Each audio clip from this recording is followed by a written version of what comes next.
An earth quilt is a garden in a quilt design.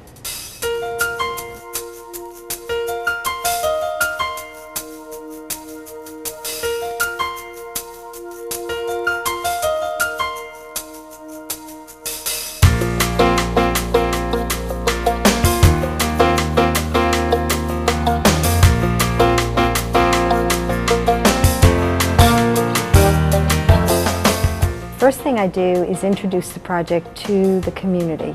So I give a talk to teachers and staff and sometimes the children at that time too, so that they understand what this whole project's about. What is this community about? What makes this community unique? My experience has been every community is unique, which is what makes this work continually exciting for me.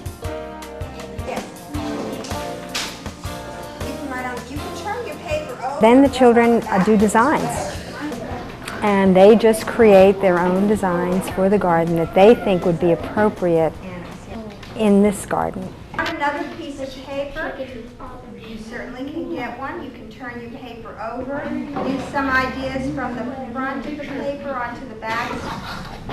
And then we have this student that did the river that way and also did 4 squares. So you see where that was picked up, and there were a lot of students that did diamond shapes. And then if you remember that inner courtyard, it also had those elements on it. So we look at the site, we look at the architecture of the building, we look at the history of the school and the community.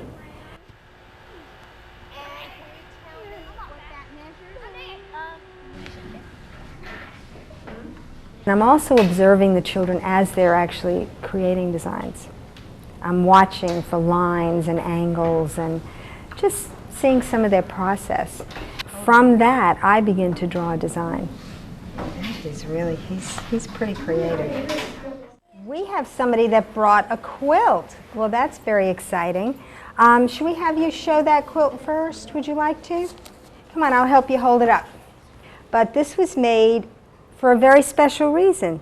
This particular person, your brother, what's your brother's name? Timothy, likes lighthouses. So somebody who really liked Timothy made this quilt. Because making a quilt takes a lot of work, and you don't make it unless you really have the motivation to do it. So this is wonderful. I love it. This garden turned out to be a lot bigger than we thought it would be. So these are some drawings. This is Mrs. Spratt's, and I want you to notice all the writing on the side of her drawing, because she's getting inspired and she keeps thinking of new things that relate to the quilt. The students then are brought back to the site. We talk about how I got the image for the design that we're going to do here. What do you think? It's going to be cool, huh? Then we start doing it. We have a carpenter on board and parents, volunteers, who will help build the frame. We select what materials. By the time I come back to the school, I have already have a list of supplies that we're going to need. We have dads out there, volunteered, who are building the frame. The students are coming out to watch some of that, so they can see that process as well. And I talked a little bit about the angles and the miters, really bringing it close to what a fabric quilt is about, because the history of quilting connects us to a huge body of knowledge. But when you take that and you make it personal, you're creating art.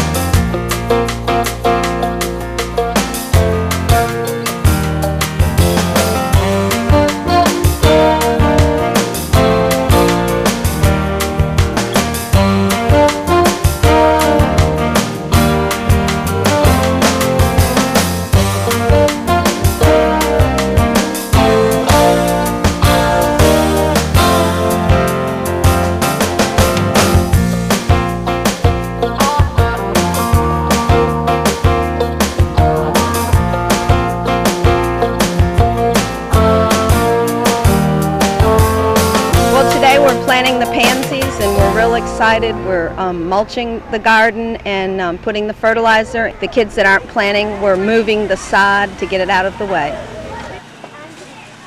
The rock is, I think, our prize that we have out here. We're excited to have it.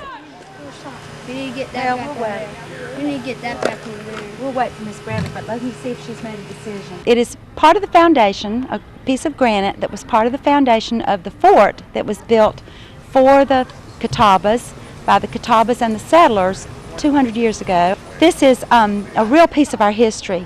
The fort was built because the Catawbas were having trouble with the Shawnee, who were invading, and they were a warring people, and the Catawbas were a peace-loving people.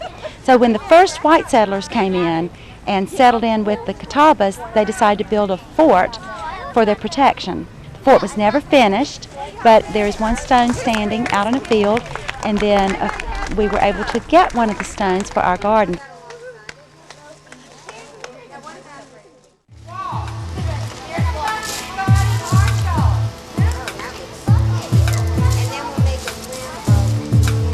Two years ago, Mrs. Brewer sent me to a booking conference down in Columbia, and my directive was to find a project that would take over the center courtyard, and it would serve as both an art project as well as a beautification project.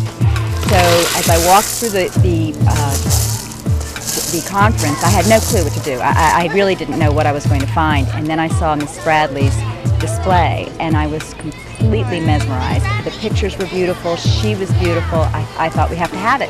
So I brought back all the literature to Mrs. Brewer, and I said, I found it, I found our project.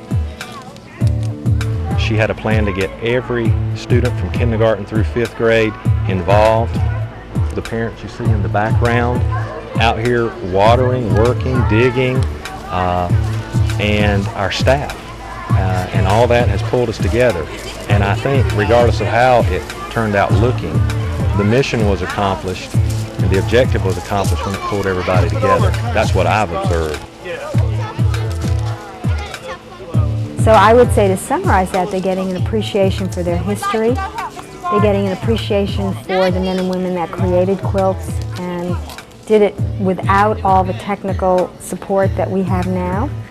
And they're seeing how this gets transformed into an art piece, how the idea of the quilt gets transformed into making it something personal for the school.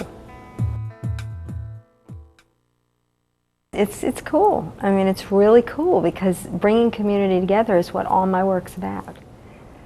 So it's kind of neat to really I'm grateful for the opportunity to really connect children with the land, connect them with their history.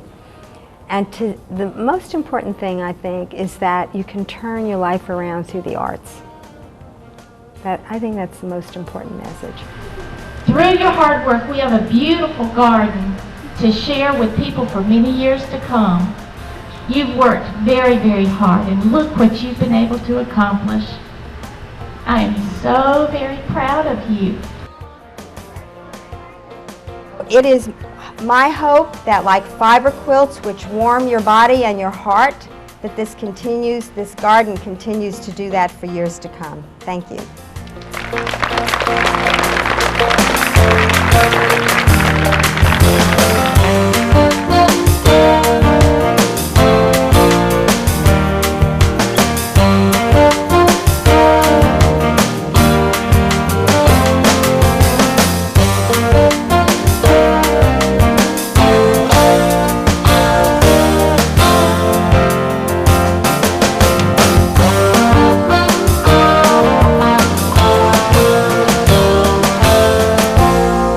It's a pretty garden.